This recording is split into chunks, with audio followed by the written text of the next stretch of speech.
Kelly, and today we're talking about STEM education. We know the importance of continuing and growing it in our school systems.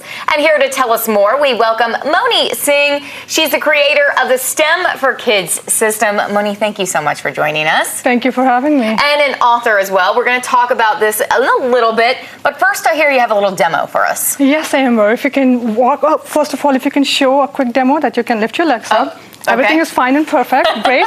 I'll ask you to step back here. Okay. And just press your shoulder and your right foot up against the wall. All the way? Yes, please. And then try to lift your left foot up again. Oh, Lord, I don't think I can do that. So if I can verbalize it, if I may. So left leg up. Yes, your left feet up. Yep, make sure your feet is touching the wall and the shoulder is touching the wall. Okay. Perfect. This is embarrassing. Yeah. So you're feeling stuck. Is that normal? You're feeling stuck, and that's perfectly fine because I put a STEM magic on you. So step back, and now lift your feet up. The left leg up. I can do it now. Yep, and you can do everything. So I leave you back to normal by lifting that STEM magic. Thank you, because I can say I have never gone up against the wall during our show yet, and I have never not been able to lift a leg. What was happening? What was going on? So first of all, I'll tell you this, right? The kind of curiosity I see in your eye right now, that's the kind of curiosity and wonder I saw in my little kid's eyes. That's when I founded STEM for Kids about more than a decade ago.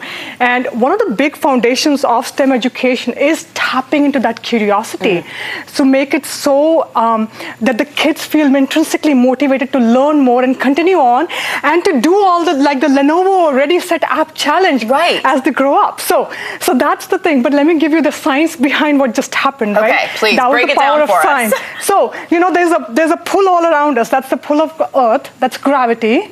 And what happens is if I'm trying to balance this pen on my finger, it balances right here. It's the center of gravity, right? That's where everything kind of stays steady. So when you are trying to lift your feet up, we can't observe it, but your body is leaning a little bit just to balance itself again in this new position. Right? When you're up against the wall, your body cannot do that lean anymore. No.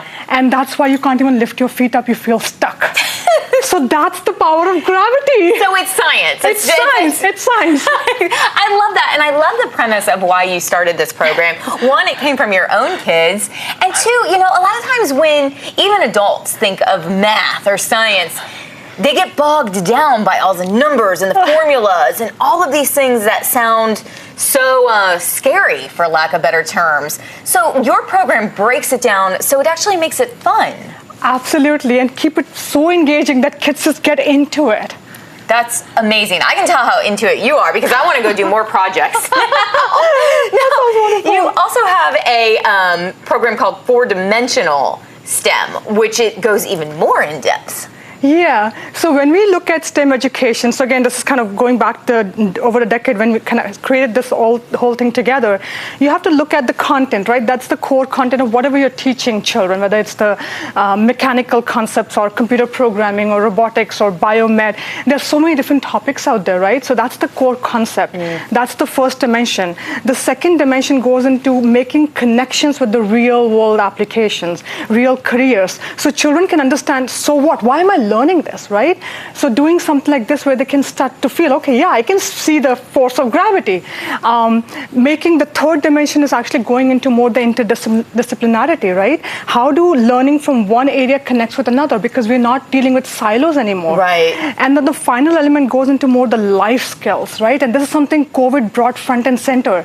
You can't just keep it focused on the content learning. You also need to think about how to bring in diverse perspective, how to deal with challenges, coping with failures. And so bringing it all together is that 4-dimensional learning with STEM. And you have a great program to help kids out with this. You have a scholarship for educators as well. So you're not only helping students, you're helping teachers. Yeah, and so the big thing that we are noticing now as I talk with lots of educators, we've been training teachers, educators in 6 countries. Now we're in 6 countries all across the US. And one of the challenges I keep seeing coming again and again is that, of course, you know, there have been big changes. Schools have embraced STEM, which is great, right? But the teachers have been kind of almost thrown into a situation where they're not prepared what to do, how to do it.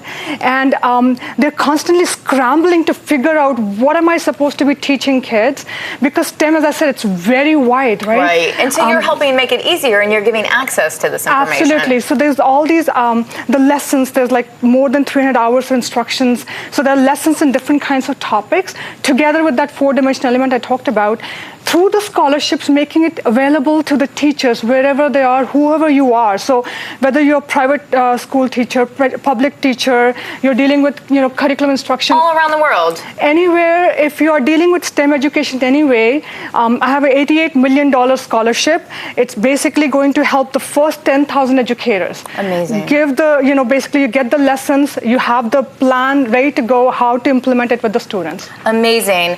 And you also are an author of a book. I wish you had more time to go into the book, but that's just a little bit of a tease on where to go to find more information. Where can we find more information about your program, your book, and the scholarship? Yeah, so it should be on the up on the screen. It's teach4d.stemforkids.net/SIS-apply. That's where you go for the scholarships, and you can also begin with themonisingh.com if that's easier to remember, and you can find all this information right there. Amazing. Well, we appreciate you. I'm not even going to practice that because now I know it is not possible. So thank you for that, and thank you for your time. Congratulations on all your success. Oh, thank you so much. It was fun being here. The preceding was sponsored by